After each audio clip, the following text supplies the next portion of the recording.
Bonjour à tous, soyez les bienvenus sur Western Armenian TV. Les titres principaux d'aujourd'hui. La souffrance de quitter son foyer, Sarhad Melkounian. Nouveau bruit et vieille accusation à Bakoum. Nous honorons la mémoire historique des victimes du génocide commis contre les Arméniennes, Hayakfe. Document d'archives exclusives de 1921 provenant d'étudiants de l'Université d'État d'Erevan qui ont survécu au massacre turc.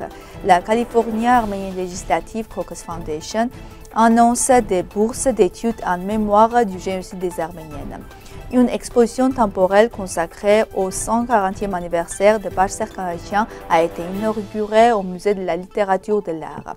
Nouveau livre sur l'histoire arménienne, le mouvement des femmes arméniennes dans l'Empire ottoman. L'air d'une maison d'Artsakh était empli de l'arôme du pain d'épices. Une famille se préparait à vendager, savourant un dernier dîner ensemble, sans savoir que ce serait la dernière. À l'aube, les bombardements brisèrent leur quotidienne. Le père prit les armes pour défendre sa patrie et ne revint jamais. Leur vie fut détruite, leurs écoles éventrées, leur marché réduit en centre.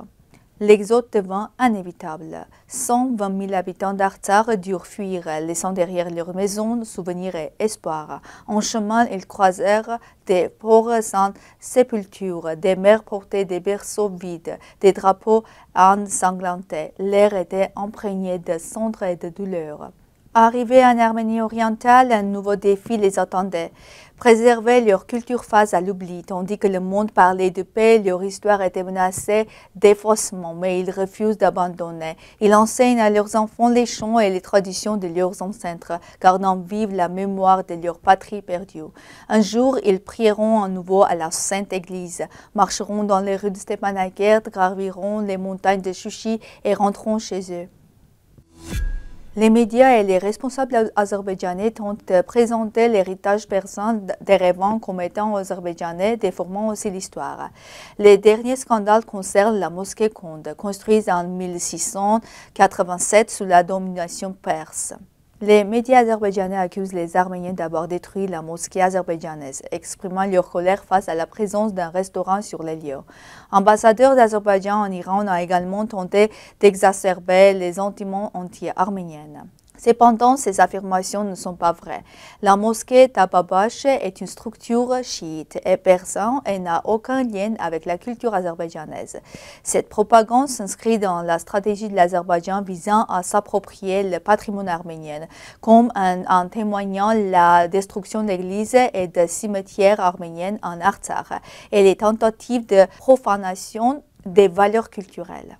La partie arménienne a soulevé ces questions à plusieurs reprises, en faisant appel aux organisations internationales, mais le vandalisme azerbaïdjanais continue. Les blessures du génocide arménien restent ouvertes et ses descendants continuent de lutter pour la justice. La famille d'Archalus Germoyan, originaire de Bitlis, et celle de Setra Gevorkian ont été brisées en 1915. Sur 8 membres de la première, seuls 3 ont survécu. 7 des 9 frères de la seconde sont morts de faim et de maladie. Comme eux, des milliers d'Arméniens ont perdu leur foyer et leurs proches. Plus d'un siècle plus tard, les Arméniens affrontent non seulement l'oubli, mais aussi la politique de déni qui menace leur histoire et leur sécurité. Le refus de reconnaître ce crime ne se limite pas au passé, il ouvre la porte à une nouvelle injustice. La reconnaissance internationale du génocide reste une priorité pour l'Arménie, mais certains cherchent à déléguer au second plan. Pourtant, le peuple arménien refuse d'abandonner. Marqué par les siècles de souffrance, il continue son combat pour la mémoire et la justice, convaincu qu'oublier reviendra à permettre que l'histoire se répète. L'Université d'État d'Erevan a commencé à se développer rapidement en 1921 avec 5 facultés et un nombre croissant d'étudiants. Beaucoup d'entre eux étaient des survivants des massacres turcs, notamment des Arméniens d'Arménie occidentale et d'autres régions qui cherchaient à recevoir une éducation après avoir échappé aux atrocités. Des professeurs et scientifiques arméniens ont été invités de l'étranger pour enseigner. Les archives nationales d'Arménie contiennent des demandes d'admission comme celle de Samoune Porsourian, un étudiant ayant perdu ses diplômes lors des massacres. Ces documents témoignent de l'importance de l'université pour les jeunes survivants ainsi que des atrocités subies par les Arméniennes. La Californie Arménie Legislative Caucus Foundation organise des concours de bourse destinés aux lycéens californiens de la 9e à la 12e année afin de stabiliser au 110e anniversaire du génocide des Arméniens. Les étudiants peuvent participer à un concours de rédaction ou d'art visuel avec des prix allant jusqu'à $1000 pour les premiers lauréats.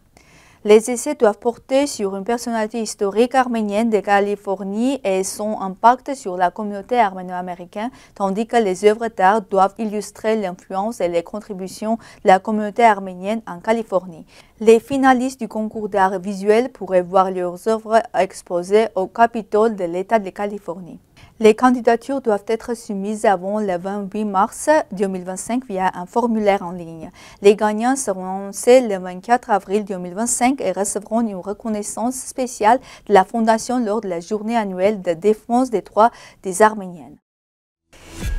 Une exposition temporelle au Musée de la littérature et des arts met en lumière le 140e anniversaire du compositeur et chef d'orchestre arménien de la diaspora kanachienne. Les visiteurs peuvent découvrir des objets personnels et photos de sa vie, y compris un violon offert par son père qui l'a accompagné jusqu'à la fin de sa vie. L'exposition présente également une photo de Canadien avec Komitas ainsi que l'ordre libanais des mers classe A qu'il a reçu pour sa contribution à la culture arménienne et mondiale. Un programme de concert a été organisé pour célébrer cet événement avec la participation des étudiants d'école d'art canadienne. Ce compositeur, élève de Komitas Vartapet, est reconnu pour ses talents créatifs exceptionnels et pour sa fondation de la chorale mix. Goussan à Beyrouth en 1936. Son œuvre influencée par la polyphonie reflète un style d'écriture unique. Le mouvement des femmes arméniennes dans l'Empire ottoman de Hasmik Kalapian. La publication du livre Modernelle nationalité et genre nous plonge dans les débats importants des dernières années de l'Empire ottoman, en présentant l'histoire du mouvement des femmes arméniennes ottomanes. Les livres examinent en détail le rôle des femmes dans le contexte des révolutions nationales et culturelles, en présentant les opportunités des femmes dans les domaines de l'éducation, de l'emploi et du droit au mariage. Kalapian note que ses recherches révèlent l'impact de la modernité et des droits des femmes non seulement dans un contexte local mais aussi mondial. Ce livre est un événement important dans l'histoire des femmes arméniennes, un événement qui prend de plus en plus d'importance dans le contexte des mouvements féministes mondiaux. L'ouvrage Hasmik Kalapian n'est pas seulement une histoire importante mais aussi une analyse indispensable éclairant le rôle des femmes arméniennes dans l'Empire ottoman et l'importance de leurs activités dans les transformations sociales de la nouvelle ère.